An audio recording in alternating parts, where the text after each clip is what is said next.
तो अपन स्टार्ट करते हैं कोऑर्डिनेशन कंपाउंड्स।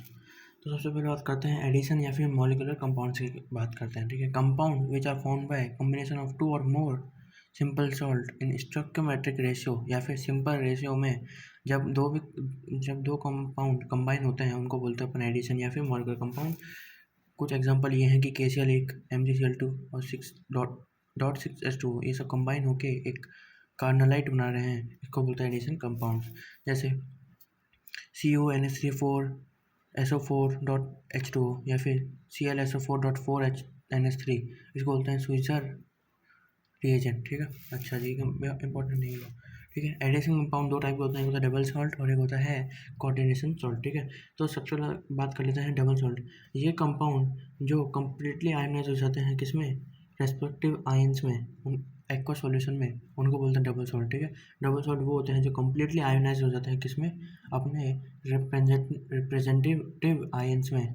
कहाँ पे, एक्वा सॉल्यूशन में। जैसे पोटास एलम, मोर सॉल्ट मोर सॉल्ट क्या होता है, FeSO4 NH4 SO4.6H2। ठीक है, जैसे ये K2SO4.Al2SO4 थ्राइस डॉट 24H2O को अपन 2 के, ये टूट चुका है SO4, जैसे 2Al ये टूट चुका है, और SO4 कितना है 3 4 4HSO4। ठीक है, ऐसे जो अपने आयंस में कम्प्लीटली टूट जाएंगे उनको बोलते हैं डबल सॉल्ट।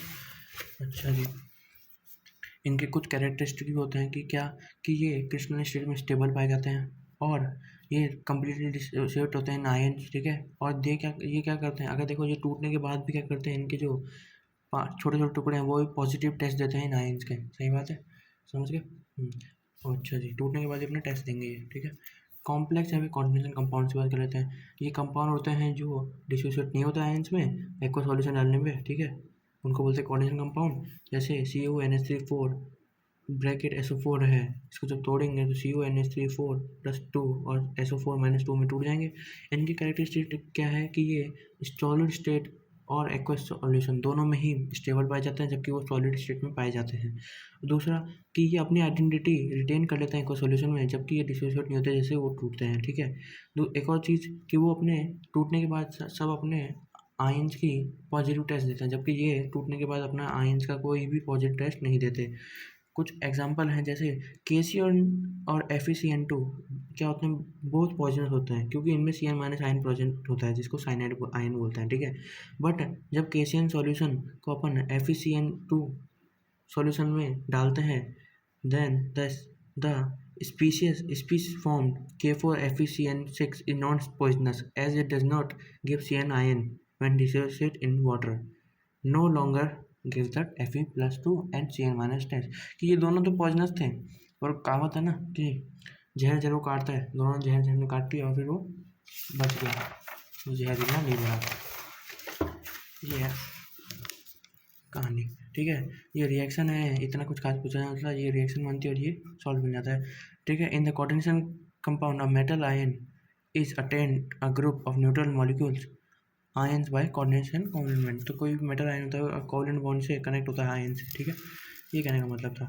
तो अब टर्मिनोलॉजी की बात कर लेते हैं, कोऑर्डिनेशन एंटिटी और कोऑर्डिनेशन स्फीयर। तो ये बेसिक बात तो पता ही होती है सबको।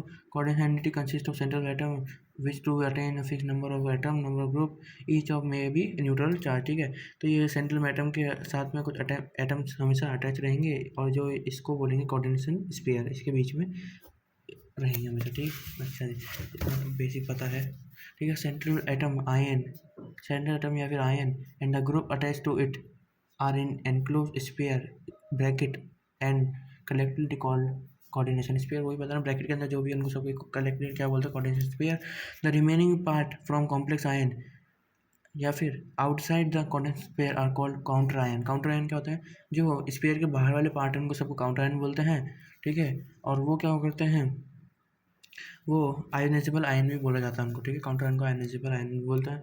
FeCl4 FeCN6 है, is the counter ion of the coordination entity FeCN6-4। ठीक है, क्योंकि ये +4 है और ये -4 आ जाएगा, समझ गए। तो इसका काउंटर आयन ये हो जाएगा कोऑर्डिनेशन एंटिटी और ये हो जाएगा इसका काउंटर आयन। ठीक है, अच्छा, सेंट्रल मैटर एटम और आयन। ठीक है, मैं It is the metal atom to which different molecules are attached through coordination bond. Coordinate bond के थ्रू जो अटैच करेंगे उनको बोलते हैं अपन सेंट्रल मेटल एटम से, ठीक है। ये मेटल एटम से डिफरेंट मॉलिक्यूल किससे जुड़ेंगे, कोऑर्डिनेट बॉन्ड से, ठीक है। CONH3 ये मेटल हो गया, ये यहाँ पे एक कोऑर्डिनेट बॉन्ड बनाएंगे 6, ठीक है। पीटी के साथ Cl4- ऐसे ही सब चलता रहता है। कैरेक्टरिस्टिक की सेंटर मेटल की क्या क्या खासियत होनी चाहिए, सबसे पहले बात स्मॉल साइज होना चाहिए, हाई पॉजिटिव चार्ज डेंसिटी होना चाहिए। तीसरी बात डी वैकेंट ऑर्बिटल की अवेलेबिलिटी होनी चाहिए क्योंकि लो एनर्जी वाली होगी, ठीक है। Generally D and F block element act as a central atom, ठीक है। तो अगर सेंट्रल एटम के लिए D और F हमेशा बड़े रहते हैं, ठीक है। अच्छा जी, लिगेंड्स क्या होता है, लिगेंड्स एटम और group which donate their electron pair in vacant orbital of central metal atom to form coordinate bond, जो बनाएंगे सेंट्रल कोऑर्डिनेट बॉन्ड मेटल के एटम के साथ, उनको बोलेंगे लिगेंड्स, ठीक है। और ये सराउंड किस में, तो लिगेंड से रहता है कोऑर्डिनेट, तो ये अगर ये मेटल है तो ये इसके लिगेंड हो गए, बस ये मेटल ये लिगेंड, मेटल लिगेंड, ठीक है। Coordination number, the number of coordinate bond form by a CMA central metal atom in the coordination sphere only sigma dative, no pi dative. सिर्फ सिग्मा डेटिव बॉन्ड की बात करेंगे अपन, coordination number है, पाई dative की बात नहीं करेंगे। जैसे यहाँ 4 सिग्मा बनेंगे या 6 सिग्मा बनेंगे, उनको बोलते हैं कोऑर्डिनेशन नंबर, ठीक है। अच्छा, तो कॉमन कोऑर्डिनेशन नंबर और सम मेटल, कॉमन में सबसे इंपॉर्टेंट ये है Hg+2 के 2 होता है, बाकी इतने सारे हैं पर उतना कुछ काम का नहीं है। Pd+2 का 4 होता है, इंपॉर्टेंट ये है, जो इंपॉर्टेंट बता मार्क कर देता हूँ मैं। Fe+2 अगर होगा तो 4 और 6 होगा, Fe3 होगा तो 6 होगा, ठीक है। CO की बात कर लेते हैं, इसका भी 4 या 6 हो सकता है, ठीक है। अच्छा, इंपॉर्टेंट वाली बात कर लेते हैं, +3 ion of a 3D series will always have coordination number 6, ठीक है। जो भी +3 आयन होगा 3D सीरीज में तो उसका कोऑर्डिनेशन नंबर 6 होगा हमेशा। Ag+ और Hg+2 हमेशा कोऑर्डिनेशन नंबर 2 दिखाएंगे। Pt+2 और Pd+2 कोऑर्डिनेशन नंबर 4 होगा और स्क्वायर प्लेनर कॉम्प्लेक्स होंगे। ये बहुत सिंपल से जेईई में क्वेश्चन पूछा गया है कि Pt+2 और Pd+2 का कोऑर्डिनेशन नंबर हमेशा 4 रहेगा और वो हमेशा स्क्वायर प्लेनर रहेंगे, जबकि Pt+4 और Pd+4 हमेशा कोऑर्डिनेशन नंबर 6 रहेगा और हमेशा ऑक्टाहेड्रल रहेंगे। ये तो याद होना चाहिए, कुछ भी हो जाए किसी भी हालत में। ऑक्सीडेशन स्टेट या फिर ऑक्सीडेशन नंबर की बात कर लेते हैं। ऑक्सीजन ये होता है, ये तो पता ही है, अपन रिडॉक्स में पढ़ चुके हैं, रियल और virtual charge present not same है, जैसे कौन सा कंपाउंड उसको बोलते हैं ऑक्सीडेशन नंबर, कैलकुलेट तो करना आता ही होगा। 2x 2 × 0 -2 होता है इसका, तो 2 × -2 जब सॉल्व करेंगे तो होता है। टाइप ऑफ लिगेंड की बात कर लेते हैं, किस पे, on the basis of charge बात कर लेते हैं। पहले पॉजिटिव चार्ज NO+ नाइट्रोसियम आयन, ठीक है।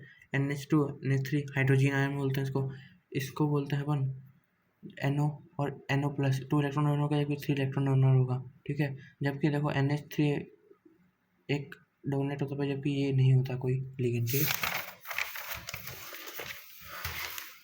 Neutral ligand H2O CO SES NO pyridine amine, ठीक है, ये सब होता है neutral ligand. Negative charge ligand fluorido chlorido iodo hydroxido oxido peroxido sulfido cyanido, ये सब एग्जाम्पल है। आइसोसाइनिडो साइनेटो आइसोसाइनेटो, ये सब एग्जाम्पल्स हैं नेगेटिव चार्ज लिगेंड के, ठीक है। NO2- को अपन नाइट्रो N भी बोलते हैं और ONA को अपन नाइट्रो O भी बोलते हैं। और जो मतलब जिससे दिखा रहा है, जिससे ये लिगेंड ट्रांसफर कर रहा है उसका अपन नाम लेंगे। नाइट्रेटो N है, इसमें नाइट्रेटो O है, ठीक है। इसमें कहाँ से, इसमें सेंट्रल एटम S आ गया, ठीक है, इसमें N आ गया, ठीक है। आइसो और उसका तो पता है ही। C2O4- को अपन ऑक्सीलेटर बोलते हैं, CO3- को अपन कार्बोनेटर बोलते हैं, इसको सल्फिडो बोलते हैं। For negative charge ligand replace E/O, बस E किसी का रिप्लेस करना है उससे उनको हो जाएगा। अब बात कर लेते हैं on the basis of density, ये क्या होता है, number of coordination bond a ligand form with central metal atom, उसको बोलते हैं डेंटिसिटी, ठीक है। तो पहले बात कर लेते हैं मोनोडेंटल लिगेंड, कौन कौन से होते हैं। लिगेंड विद कोऑर्डिनेशन नंबर 1 होता है, ठीक है। तो H2OH- F- Cl- Br- NO2- ONO-, important कौन कौन से इसमें H2 है, ये तो आपको पता ही चल जाता है। इन दोनों की जो इम्पोर्टेंट है बस H2O और NO2- और ONO-। अपन सब सोचते हैं कि ये बाइडेंटेट होगा, भाई क्या होता है, मोनोडेंटेट होता है, ठीक है। बाइडेंटेट लेकिन जो दो देंगे उनको बाइडेंटेट बोलेंगे। these therefore a single bidentate ligand will combine 2 units of coordination bond, जैसे ये हो गया। और इसके एक बढ़िया सा एग्जांपल नीचे है, एक एक समझाता। ऑक्सीलेटो C2O4 माइनस आयन बोलते हैं, तो यहाँ से दो कोऑर्डिनेट बॉन्ड बनाता है M के साथ, इसको बोलते हैं ऑक्सीलेटो, ठीक है। अच्छा, दूसरा आता है इथाइलाइन डायमीन EN, ये बहुत इंपॉर्टेंट है। वो ये CH2 बनता है, NH2 बनता है, यहाँ से M देता है, सिमेट्रिकल होता है, ठीक है। अच्छा, तीसरा आता है ग्लाइंटो NH2O माइनस, या अनसिमेट्रिकल आ जाता है। डाइप्रेडल ये भी होता है कि इतना कुछ है नहीं। DMG एग्जाम्पल्स हैं याद रखने वाले, रखना तो रख लो। Donor atom in N not O, ठीक है। इसमें सब सोचते हैं कि डोनर एटम क्या होंगे O, पर इसमें क्या होता है N होता है, ये इंपॉर्टेंट बात है बस DMG में। द लिगेंड फॉर्म अ रोजी रेड PPT विद Na+2, ठीक है, रोजी रेड PPT बनाता है। देखो EN में देखो 5 और 6 मेंबर स्टेबल, ठीक है। जब अपन उसमें बनाते थे 5 और 6 वाला मेंबर क्या होता है, स्टेबल फॉर्म में होता है। हाइड्रोजन NH2 हाई 3 मेंबर रिंग होगी, can not act as a bidentate ligand. अब हम सोचते हैं कि बाइडेंडल लिगेंड एक्ट करेगा, पर ऐसा नहीं होता है, ठीक है। अच्छा जी, अब ये आ गया अपना रोजी रेड वाली बात बताई थी ना, Na+ जब भी करेगा DMG से तो Na+2 प्लस DMG करोगे तो रोजी रेड बनता है, यहाँ H बॉन्डिंग होती है, याद रखना बस, ठीक है। एसिटाइल ये है, इतना कुछ खास तो है नहीं, पर स्ट्रक्चर देख सकता है।